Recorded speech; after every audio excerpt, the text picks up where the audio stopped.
咱拢知影讲，这美中贸易已经战6冬啊。在美国企图中国化的影响之下，这几人在东南亚已经变作是全球新的供应工厂。泰国的汽车工业发展甲真好，真侪台湾电子产业也起效发展。而且除了这2项以外，这医疗科技嘛同款是开发的重点。台湾的企业向南发展，无论是技术也是人才，拢真有市场。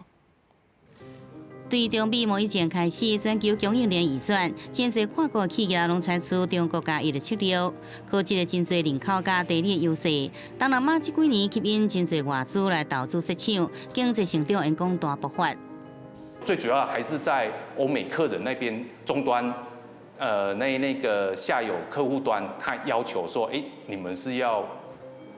中国加一，除外就去中化，你是需要在 其他的地区去做生产这样子，短你如果说跟车业相关的，我相信他们的优先选择应该就是泰国。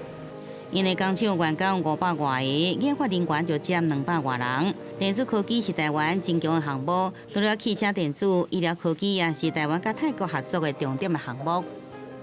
สิ่งที่โรงพยาบาลธนบุรีคิดว่าจะร่วมมือกับไต้หวันเนี่ยมันอยู่ในแอเรียใหญ่ๆ3แอเรีย แอเรียนี่แอเรียที่1ก็คือ Big Data แอเรียที่2คือ AI Big Data AI แล้วก็ Big Data กับ AI ก็มาช่วยในการวินิจฉัยโรคได้เร็วขึ้นโดยไม่ต้องใช้หมอแล้วอันที่3คือโรบอทโดยการใช้ AI และก็ Big Data เข้ามาช่วยในการค้นหาโรคซึ่งเราบางครั้งเราละเลยแล้วปล่อยให้คนไข้เป็นโดยไม่รู้ตัว譬如我们可以用智慧健检 来抓出一些早期的心脏疾病，或者早期的心血管的问题，或者我们用早期的，譬如说我们在急诊、在加护病房，如果找出这些可能会造成休克或者造成严重的并发症这些病人，那这些东西在整个医疗的推广，它一定要有一个相关的一些，不管是软硬体，那这些东西我想都是目前 推广到泰国，它很需要的。